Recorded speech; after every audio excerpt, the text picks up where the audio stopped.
In a previous video, the Freedom Tower and the octagonal Stargate, I traced the trail of the esoteric use of the octagon, starting at the Great Pyramid and moving all the way up into its present use by the materialist faction of the Illuminati in the design of the Freedom Tower to be completed on the suspected date of the immanentization of the eschaton, 2012.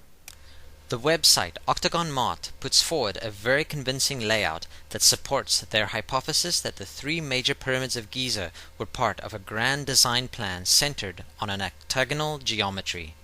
This elegant schema results in the middle-lying pyramid being smack in the center, with the greater and lesser of the three being cut perfectly corner to corner by the perimeter of the octagon.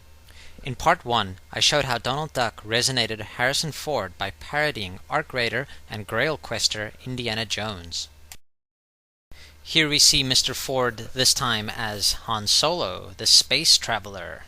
Solo and his Falcon have been cited as Stargate resonating in contact with higher intelligence and the Saturn hexagon.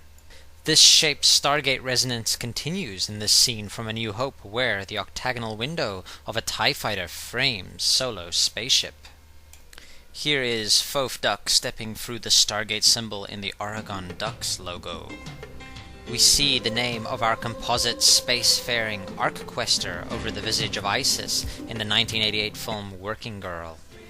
The movie is set in New York, and we often see the twin Pillarmids enter screen.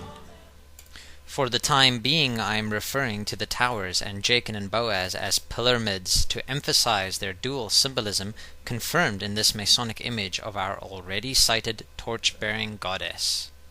This is the lobby of the Salomon Building, or World Trade Center 7 in Working Girl, and we see our cuboid finder and Stargate jumper enter the fated tower.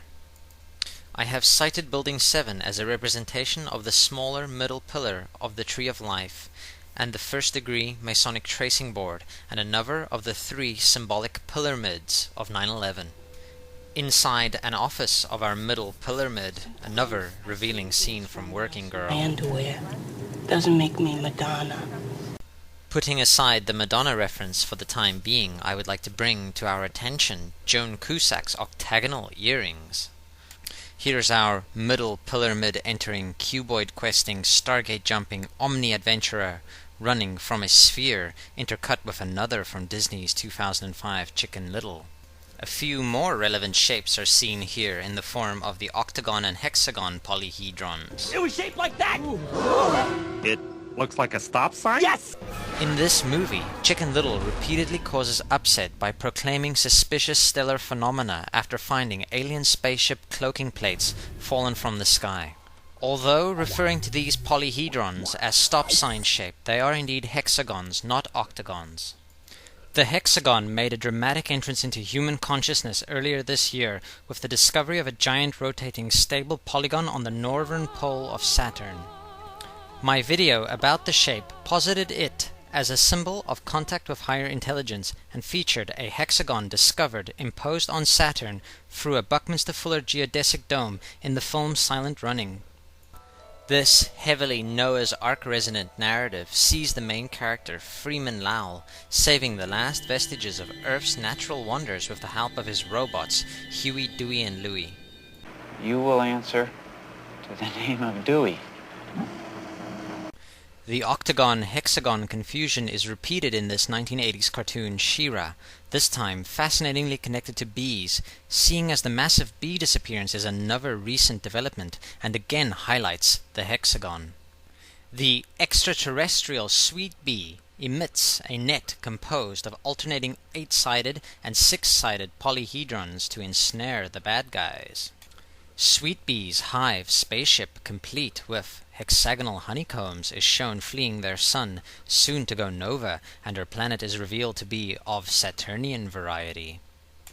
The concepts of alien intelligences, Saturn, and hexagons here involving bees are again synchromystically connected. An early 1980s Uncle Scrooge comic has Donald Thoth-Duck and his family, including the original Huey, Dewey, and Louie, being given a cuboid object by an alleged ET that leads them to discovering a Saturnian planet. This syncs up swimmingly with the Noah's cuboid King's Chamber representing Ark idea from Part 1 and adds interstellar intrigue to the shape. The DC Universe's King of Atlantis, Aquaman, battles aliens from Saturn in this 1960s cartoon. A weird spaceship resembling the planet Saturn. Our Atlantean prince spent some of his days hanging out with our obvious Hermes, thus Thoth resonating Flash in an early 90s comic. Supporting the synchromystical connection between Thoth, Atlantis, and Noah of Part 1, we see our Hermes resonator admitting he knows how Noah felt. In a 1960 adventure comics, we bear witness to a perfect sync matchup where Aquaman, Prince of Atlantis, meets Captain Noah and even climbs aboard the Sacred Ark. Chicken Little sees the alien contact resonating hexagon being held over another Disney duck's face. This duck is voiced by our middle Pillarmid, octagon earring sporting, hence Stargate resonating Joan Cusack. Richard Hoagland has fascinatingly, independently, also connected Saturn to geodesics by citing the Death Star resembling mysterious moon Iapetus as a possible artificial giant geodesic itself. Iapetus in Greek mythology is a titan and the father of Atlas, an Aquaman resonator as king of Atlantis, and also the father of Prometheus, who is a parallel of Hermes Thoth, who we have seen here as Flash and Donald Duck. A New Hope sees our Iapetus resonating Death Star being successfully destroyed with the help of our Omni-adventurer, Harrison Ford. Synchromystically, we have an Iapetus-Saturn correlation, as the exhaust port of the Death Star, central to the drama, is a hexagon. In Part 1, we saw how Thoth-Duck's Uncle Scrooge's cuboid money bin smashed through the twin Pillarmids. Accusations have been leveled at the dollar symbol as being a sigil for the word Isis or a stylized caduceus. Both possibilities interact very well with a Ark and Kaaba resonating object that penetrates the holiest of holies. In the 9/11 Stargate video, we learn how Aleister Crowley can be seen as resonating with the Wizard of Oz narrative, and contacts higher intelligences shortly after meditating inside the Great Pyramid's cuboid King's Chamber. The film The Wiz syncs up by imposing the Oz 77 Goat God Pan sigil over the cuboid Kaaba representation, the sphere. Elton John steps into Oz and takes a trip down the Yellow Brick Road on the cover of his 1970s record, Goodbye Yellow Brick Road, and again engages in the Oz narrative as a witch or a wizard emanating from a sphere and the Emerald City in Ryan Adams's Answering Bell video. The knighted musician has taken on the persona of Thoth-Duck in his live appearances. The synchromystical resonance ever present in the eternal now, highlighted by the powerful magic at play during the 9/11 mega ritual, shines through strongly as we learn Ryan Adams shot a video on the 7th of September 2001 called New York, New York, extremely overtly featuring the twin Pillarmids. Another Iapetus sync connecting Saturn to the 9/11 mega ritual comes in the form of noting the black monolith from 2001 intentionally invoked here at Ground Zero by the Manhattan Hilton in the novel version of 2001 was located on this moon of the giant ringed planet. The United States Information Agency, a public diplomacy propaganda pusher, peculiarly funded a 1970s psychedelic cartoon by animator Vincent Collins to commemorate America's bicentennial.